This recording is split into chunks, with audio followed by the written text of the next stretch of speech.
Sabemos que el liderazgo, el de verdad, se forja en los momentos de más presión. Es justo ahí, cuando la incertidumbre golpea, que el verdadero carácter de un líder sale a la luz. Y no tanto en las grandes estrategias, sino en algo mucho más básico, sus palabras. Y para entrar de lleno en este tema, arranquemos con una pregunta que va directo al hueso. Cuando todo se complica, cuando los planes se caen, ¿qué sabor tienen las palabras que salen de la boca? ¿Son amargas, ácidas por la queja o tienen otro gusto? Es una pregunta que nos lleva al corazón mismo del liderazgo. Y aquí está el meollo de todo, ¿no? Nuestras palabras, lo que se llama el fruto de nuestros labios, pueden tomar dos caminos totalmente opuestos. Pueden ser una reacción casi instintiva de queja que, la verdad, contamina todo el ambiente, o pueden ser una herramienta intencional, cultivada, una herramienta superpoderosa que cambia la atmósfera por completo. Ok, entonces, si la queja es el veneno, ¿cuál es el antídoto que se nos propone? Bueno, la respuesta es una herramienta que a menudo malinterpretamos, la alabanza. Pero ojo, no estamos hablando de una simple emoción, de sentirnos bien y ya. Estamos hablando de la alabanza como una estrategia, una acción deliberada de liderazgo. Y a ver, esto no es una idea sacada de un libro de autoayuda moderno, para nada. El concepto tiene su raíz en este principio teológico clave. Lo interesante aquí es la conexión directa. El fruto de labios se define explícitamente como un sacrificio de alabanza. Justamente ahí está la clave de todo, en la palabra sacrificio. Esto no se trata de alabar únicamente cuando las cosas van de maravilla, porque eso es fácil. Un sacrificio es una ofrenda deliberada, una elección consciente de declarar quién es Dios, precisamente cuando nuestro instinto nos grita que nos quejemos por lo que está pasando. Perfecto, suena bien en teoría. Pero, ¿cómo se come esto? ¿Cómo lo llevamos a la práctica? Bueno, pasemos a ver cómo se construye esta herramienta. El concepto se puede desglosar en un marco de 3 pilares, 3 pasos bien prácticos. Y el proceso tiene una lógica muy clara. Fíjense, primero, se declara quién es Dios, su naturaleza, sus atributos. Para esto se necesita conocimiento. Segundo, se traen a la memoria sus acciones pasadas, esas victorias que ya ha conseguido.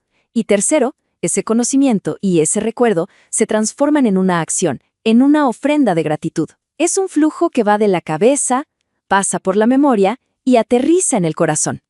Y aquí viene lo más poderoso de todo esto. Nadie está diciendo que alabar hace que los problemas desaparezcan por arte de magia. No. Lo que hace es ponerlos en su justa dimensión. Al enfocarnos en la grandeza de Dios, los problemas, por más gigantes que parezcan, empiezan a encogerse, a palidecer. Es un cambio de perspectiva radical. Bueno, y si pensábamos que no se podía poner más práctico, llega esta idea genial de un diccionario de atributos. Pensemos en esto como un botiquín de primeros auxilios espirituales, diseñado para atender crisis de liderazgo bien específicas. Miren qué increíble esto. No es una alabanza genérica, no. Es como tener una llave específica para cada cerradura. Que haya una crisis financiera, se invoca a Jehová Jireh, el proveedor. Que hay un sentimiento de agotamiento, de no poder más, se declara a El Shaddai, el Todopoderoso. Es una aplicación súper dirigida y precisa. Ok, con todas estas herramientas sobre la mesa, es momento de volver a mirarnos al espejo, por así decirlo. Es hora de hacer un diagnóstico honesto sobre cuál es la frecuencia que domina en nuestras palabras. El contraste es brutal. Es como sintonizar 2 estaciones de radio completamente diferentes. La frecuencia de la queja se enfoca en lo que falta, en el error, en lo que se puede ver y tocar. El resultado es andar por vista. Pero por otro lado, el sacrificio de alabanza cambia el foco por completo, hacia el carácter y las obras de Dios. El resultado de eso es andar por fe. Son 2 formas totalmente distintas de procesar la realidad. Y con esto llegamos a una conclusión que es en realidad un llamado a la acción para cualquier líder. El fruto de labios no es una práctica pasiva, para nada. Se presenta como el arma espiritual del líder. Porque mientras el mundo reacciona con queja y desesperación, el líder que practica la alabanza tiene el poder de establecer una atmósfera completamente diferente. Una cultura del reino en su equipo, en su familia, donde sea. Para terminar, y para que esto no se quede solo en teoría, queda una última pregunta. De esos nombres de Dios que vimos, de esos atributos, ¿cuál de ellos resuena más con la situación que se está enfrentando justo en este momento? Identificarlo podría ser el primer paso para empezar a cambiar el fruto de los labios.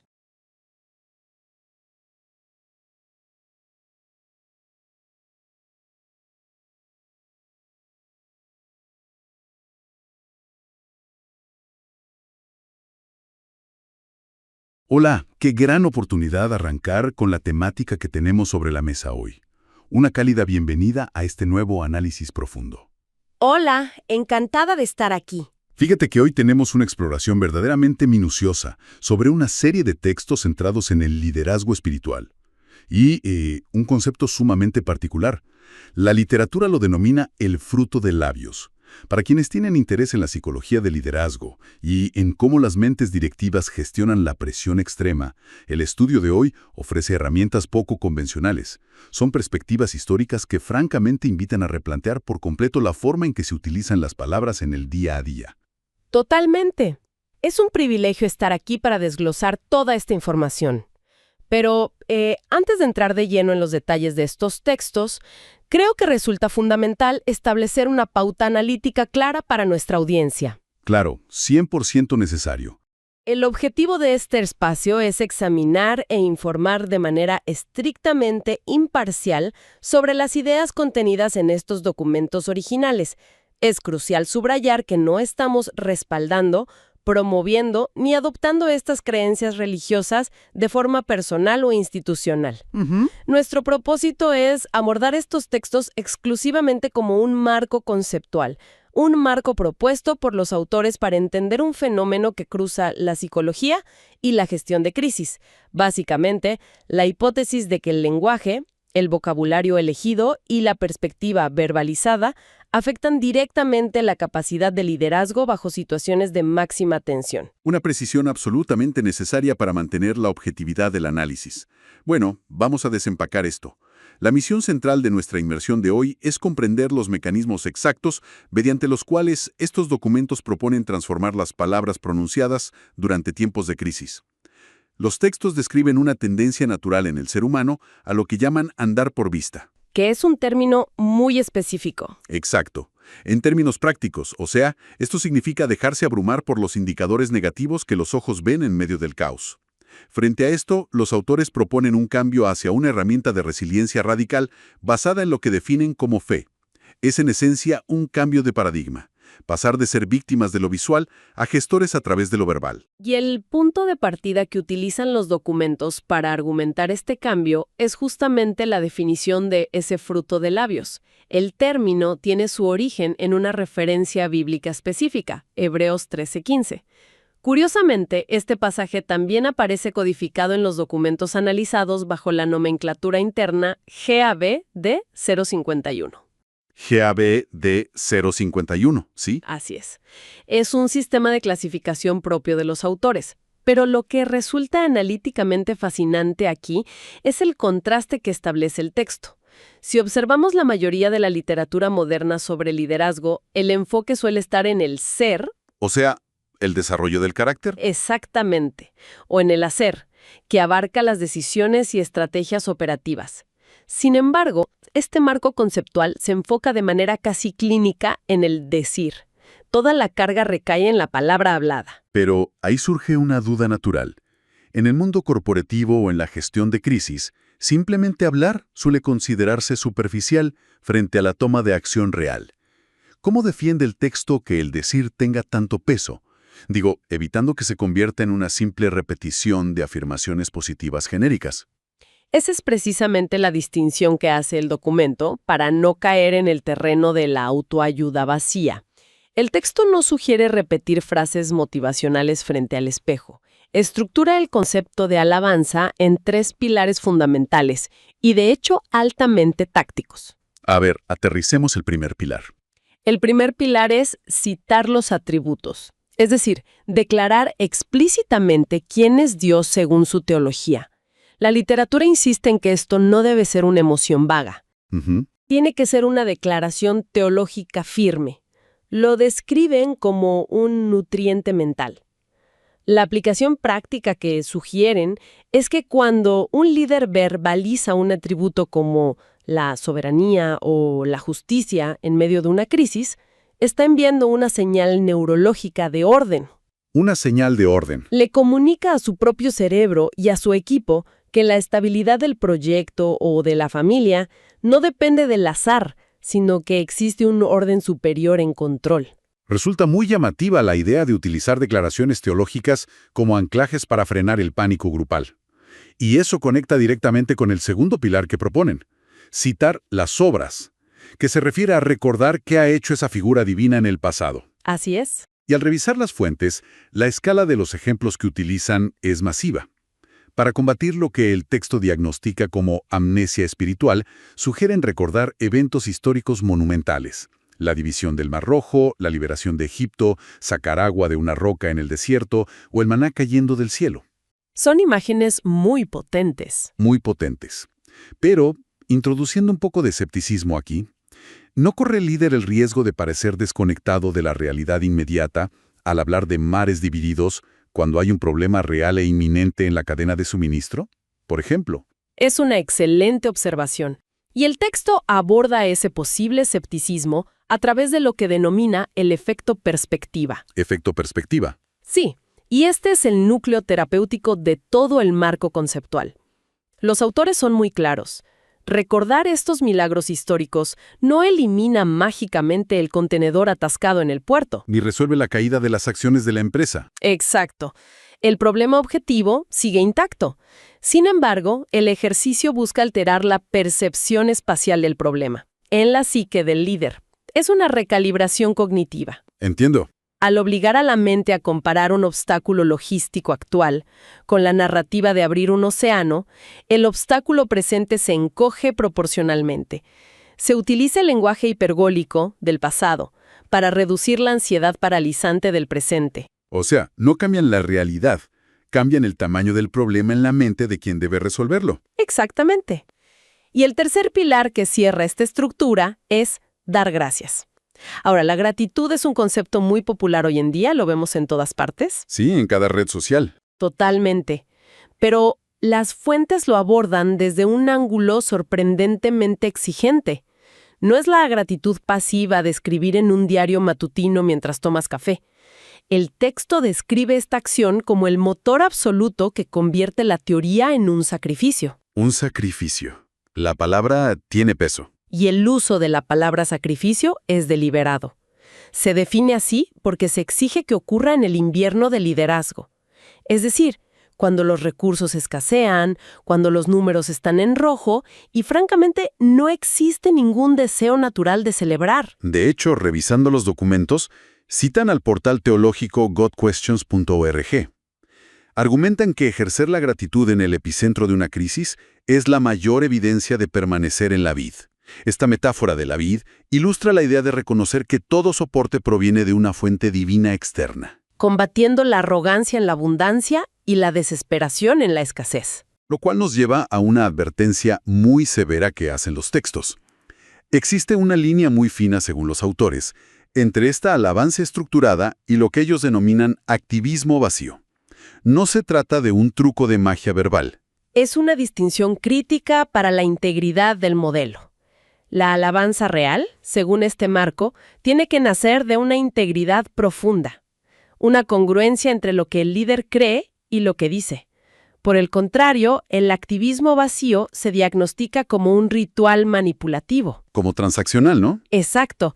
Son palabras pronunciadas mecánicamente con la secreta intención de extorsionar o manipular a la deidad para obtener un rescate rápido. El documento condena esta práctica rotundamente, señalando que el lenguaje sin convicción real fractura el liderazgo desde adentro. Entendido el marco teórico, pasemos a la aplicación pura y dura. Para aterrizar todos estos conceptos, los documentos presentan una herramienta sumamente metódica. La llaman el Diccionario de Atributos de Dios. Una especie de botiquín de primeros auxilios. Tal cual. Al leerlo, da la impresión de ser un botiquín diseñado para escenarios corporativos o personales muy específicos. En lugar de simplemente enumerarlos, analicemos cómo el texto propone aplicar estos 7 atributos frente a crisis del mundo real. Me parece perfecto. Pensemos, por ejemplo, en un escenario de ruina financiera. Un director general que observa una cuenta bancaria sin fondos la noche antes de pagar la nómina.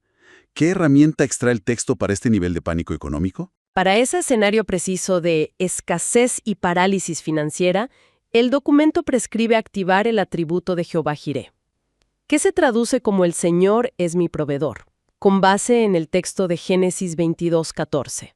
¿Y cuál es la lógica detrás de usar ese nombre específico? La justificación conceptual aquí es que invocar este nombre traslada la carga de la provisión. El líder verbaliza que su sustento final no depende exclusivamente de las fluctuaciones macroeconómicas o de un inversor que se retiró a última hora. Depende de una fuente que posea una visión anticipada de la necesidad y la capacidad de proveer en el momento exacto. Ahora imaginemos un escenario de hostilidad extrema. No se trata de falta de dinero, sino de un ataque directo. Una campaña de difamación corporativa, competencia desleal y agresiva. O un litigio masivo donde la persona se siente completamente acorralada por gigantes. Frente a esa sensación de estar rodeado por enemigos implacables, el botiquín sugiere Jehová Nisi, que significa el Señor es mi bandera o mi victoria, referenciado en Éxodo 17:15. La premisa es que hay batallas que son matemáticamente imposibles de ganar en solitario. Al usar este concepto, el líder externaliza la responsabilidad de la victoria. Asume una postura defensiva que confía en una intervención superior para resolver conflictos que exceden su capacidad de maniobra. Siguiendo con los escenarios, hay uno que es quizá la epidemia silenciosa del liderazgo moderno. El agotamiento total. Ese síndrome de desgaste profesional o burnout. Donde ya no das más. Exacto. Donde quien lidera simplemente ya no tiene energía física ni mental para tomar una sola decisión más. Y contempla seriamente la rendición. Para el vaciamiento absoluto de las fuerzas humanas, el texto introduce el Shaddai, el Dios Todopoderoso, documentado en Génesis 17:1. Se interpreta como la fuente inagotable que nutre. El marco propone que, precisamente en el punto donde la resiliencia humana se quiebra, se invoca esta fuerza. Exacto. La invocación de una omnipotencia externa funciona como un soporte psicológico que permite dar el siguiente paso cuando la voluntad propia ha desaparecido por completo. Esto se enlaza con otro mal contemporáneo. Pensemos en el ruido incesante, las notificaciones ininterrumpidas del teléfono, crisis globales en las noticias, conflictos interpersonales en la oficina. Una sensación general de caos que impide pensar con claridad. ¿Hay algún antídoto para esta sobrecarga sensorial? El documento es muy específico para el caos. Sugiere Jehová Shalom, el Señor es paz, basado en Jueces 6:24. Y es vital entender que el texto no define la paz simplemente como la ausencia de conflictos. No es irse a un retiro silencioso. No es evadir el problema. Para nada. La define como un estado de integridad y bienestar interno que desafía la lógica de las circunstancias externas. Es una herramienta para aislar la mente del ajetreo tóxico y la ansiedad paralizante. Cambiando de frente, ¿qué sucede cuando la crisis es de naturaleza ética? Un líder que enfrenta calumnias públicas injustificadas, o que se encuentra en una encrucijada moral donde tomar la decisión correcta implica un costo personal devastador. Ese es el terreno de Jehová Tzidkenu, el Señor justicia nuestra, extraído de Jeremías 23:6. El concepto establece que el estándar de rectitud no es una construcción social fluctuante, sino un absoluto divino. Un ancla moral. Sí, se utiliza para anclar al líder cuando su reputación es atacada injustamente. Le recuerda que el juicio final sobre su integridad no reside en el tribunal de la opinión pública, mitigando así la desesperación por defenderse impulsivamente en redes sociales o en la prensa. Y luego está la parálisis por análisis. El escenario donde hay exceso de datos. Tienes las métricas, los consejeros, los reportes, pero la dirección estratégica está completamente perdida. La desorientación pura. Para la ceguera estratégica, el marco recurre quizás al concepto más universalmente reconocido de todos, Jehová Ra, el Señor es mi pastor, del Salmo 23:1. Introduce la figura del guía que direcciona hacia el descanso y la ruta correcta. Es como soltar el timón cuando no puedes ver a través de la niebla. Exacto. Es el antídoto contra el peso de tener que saberlo todo. Le permite al líder aceptar su propia limitación para ver el futuro y confiar en una guía providencial. Y finalmente, el séptimo escenario. Vivimos en industrias donde la inteligencia artificial o los cambios regulatorios alteran el panorama de la noche a la mañana. Cuando el terreno sobre el que se construye parece licuarse por la velocidad del cambio, ¿qué sugiere el texto? El estabilizador sugerido frente a la volatilidad extrema es el Olam, el Dios eterno referenciado en Isaías 40:28. Representa la constante inmutable. Lo que no cambia. Así es. Cuando el mercado, la sociedad y la tecnología sufren disrupciones severas, este tributo ancla la mente en la idea de una entidad que existe fuera de las restricciones del tiempo y cuyas promesas carecen de fecha de caducidad. Ahora, revisando esta metodología, surge una pregunta crítica sobre la mecánica de su aplicación. Si este conocimiento se queda solo en el intelecto, o sea, si el líder simplemente repasa estos nombres en silencio mientras sufre un ataque de pánico en su oficina, la literatura sugiere que no es suficiente. El texto exige verbalizarlos en voz alta. ¿Por qué es tan fundamental la externalización vocal en este marco teórico? Esa es la pieza que conecta la teología antigua con la psicología moderna, en este análisis. El documento, apoyado nuevamente en la perspectiva de godquestions.org, argumenta que el miedo y el pánico operan como una cámara de eco dentro de la mente humana. ¿Como un bucle que no se detiene? Exactamente. Si el pánico se mantiene en silencio, entra en un bucle de retroalimentación cognitiva que magnifica la amenaza. La instrucción táctica de articular el atributo elegido en voz alta tiene un propósito disruptivo. Rompe el bucle. Claro, el sonido interrumpe el pensamiento. Al escuchar su propia voz declarar una realidad diferente y superior, el individuo interrumpe el ciclo neurológico del miedo, forzando a la mente a procesar información nueva y estabilizadora. Es decir, romper el silencio es el mecanismo de escape del laberinto mental. Fascinante. Y esto nos prepara el terreno para la tercera y última sección de los documentos, que propone una especie de auditoría personal. Es un autodiagnóstico donde el texto plantea una pregunta incisiva a quien ejerce liderazgo. ¿Qué sabor tienen exactamente las palabras que emites cuando estás bajo verdadera presión? Es una disección muy reveladora del lenguaje de crisis. El marco metodológico cataloga las respuestas en 4 frecuencias principales que dominan los labios en los días de mayor demanda. Vamos una por una. Perfecto. La primera de ellas es la frecuencia A, la frecuencia de queja. Que observando la dinámica habitual de las organizaciones, parece ser la respuesta predeterminada. El texto utiliza la metáfora de un fruto silvestre o amargo para describirla. Es el líder cuyo lenguaje se vuelve obsesivo respecto a lo que falta. Todo es negatividad. Todo. El discurso se centra exclusivamente en encontrar culpables, en auditar errores pasados y en verbalizar lo injustamente difícil que es la situación actual. Es el síntoma clínico de estar completamente dominado por lo que los ojos ven. Totalmente enfocado en el déficit. En contraste, la frecuencia B es el silencio estoico. Y esta categoría requiere un análisis cuidadoso, porque desde una perspectiva de liderazgo corporativo tradicional, el estoicismo suele ser aplaudido. Claro, el líder fuerte que no dice nada y aguanta. Un líder que no se queja y absorbe el golpe parece fuerte. Sin embargo, este marco conceptual lo diagnostica como una condición de peligro extremo. Describe que la boca del individuo está seca de gratitud. Al mantener silencio, el líder asume la totalidad de la carga e intenta resolver la crisis apoyándose exclusivamente en sus limitadas fuerzas humanas. Es una olla de presión. Es un aislamiento quebradizo. La persona no se queja, pero por dentro está a 1 milímetro del colapso funcional. Resulta paradójico que el texto considere ese silencio aguantador como una falla estructural. Luego pasamos a la frecuencia C, la alabanza selectiva. Esta parece ser la categoría del optimismo condicional. Depende del clima externo. Tal cual. Hay palabras de gratitud y reconocimiento, pero están estrictamente atadas a las circunstancias favorables. El texto ilustra esto señalando que el vocabulario de atributos y victorias fluye fácilmente cuando se alcanzan las metas trimestrales. O durante las ceremonias de fin de año. Cuando hay bonos. Sí, pero en el instante en que aparece una crisis severa, hay una regresión inmediata al lenguaje del pánico. Es una resiliencia superficial que depende de que los indicadores externos sean positivos, lo que finalmente nos lleva al objetivo propuesto por la literatura: la frecuencia D, el sacrificio de alabanza. El estado ideal, según el texto. Aquí es donde el uso del vocabulario se vuelve verdaderamente táctico.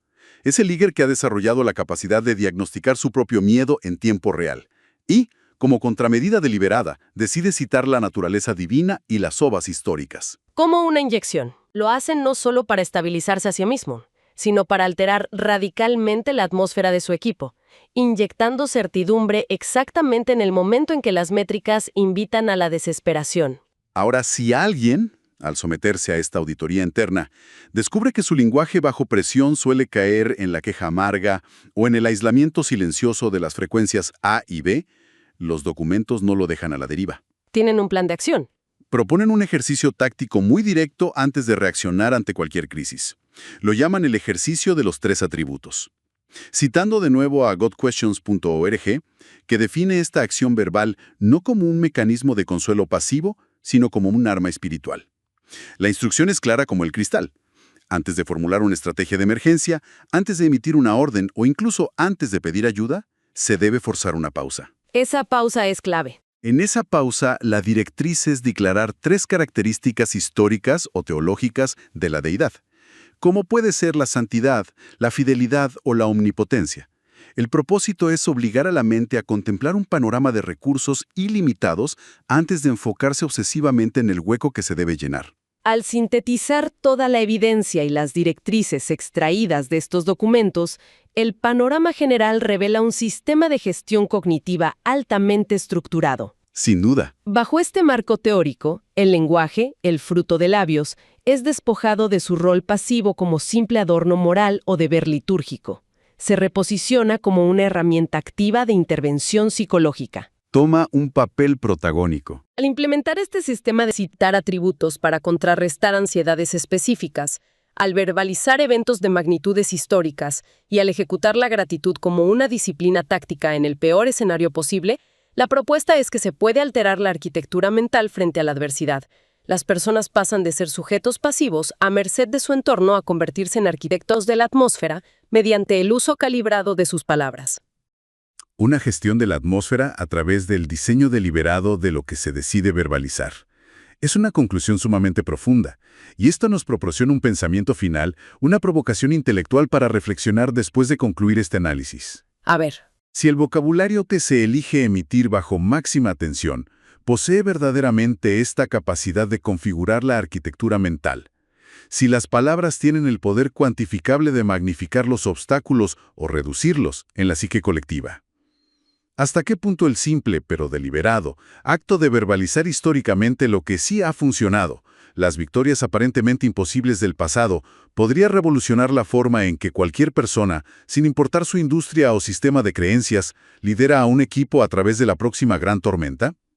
Es un interrogante que ciertamente trasciende los textos originales y desafía la concepción moderna sobre el impacto real que tiene el lenguaje en la supervivencia y el éxito frente a la adversidad. Da mucho para pensar. Ha sido un recorrido analítico verdaderamente enriquecedor a través de estas fuentes. Agradecemos profundamente el tiempo y la atención de quienes nos han acompañado en este minucioso desglose. El objetivo siempre es examinar estas ideas complejas para extraer perspectivas que permitan observar los desafíos diarios bajo una luz completamente nueva.